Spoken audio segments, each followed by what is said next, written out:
People want justice. Social media personas are angry at people for canceling Dr. Disrespect for chatting to a child, but ignoring the fact that Kris Tyson, who is transgender, had an explicit poster of a minor on his wall. Where's the consistency? When are you gonna go and disavow Kris and Mr.Beast? You have way more information. You actually have the receipts, and you haven't said a word yet. Immediately, Dr. Respect, ew, disgusting, worst person ever. Kris from Mr.Beast silent. And you know why? Because he's a transgender. Because you don't want to disavow the woke community. You don't want to go against your own people.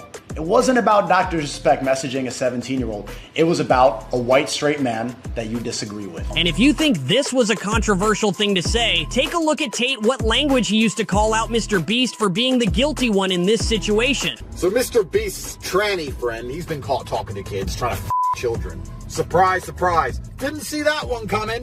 F***ing hell. You know what's most amazing to me about this whole scenario? That nobody seems to point out this guy's name, Mr.Beast. They think that's a bit of a strange name. I'm sure I could Google it and there'd be some bullshit reason why he's called Mr.Beast. I'm sure they're calling for some stupid story that when he was a kid, he had a figurine called Beast, and then when he grew up, he wanted to be a figurine. If you still haven't figured it out, Andru Tate absolutely despises Mr.Beast, and he takes any chance he gets to try and ruin his reputation. But the stuff he abused Mr.Beast of is wild even knowing that. Why would the largest YouTube channel with an affinity towards children in the world be named after the beast from the devil? Why would that happen? Is that a coincidence? It gets way more intense. Tate now says transgender people are stealing and exploiting other people's kids for their own selfish and sinister benefit. And guess who's the mastermind behind it all? And they're open about it, and they put their flags everywhere, they have their month, and they put all their bullshit propaganda in schools to try and convince kids to do all this insanity and confuse children. And at the same time, the largest YouTube channel aimed at children in the world,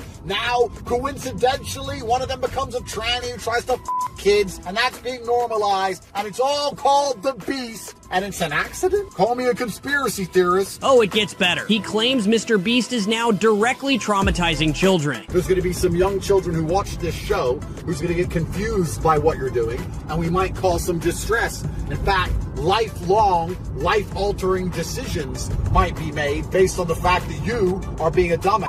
So let's keep this away from children. He didn't do that either. Is he allowed to do that? Maybe Susan told him he's not allowed. Maybe they told him if you want to stay the largest channel, unless you want to become insignificant, you better do as you're told. Peace. It's safe to say that not everyone agrees with Tate. Some people think he hasn't had the spotlight in a while, and calling out the biggest YouTuber on the biggest online drama happening right now is his way to make a comeback. Do you think Tate's video could really get Mr.Beast canceled?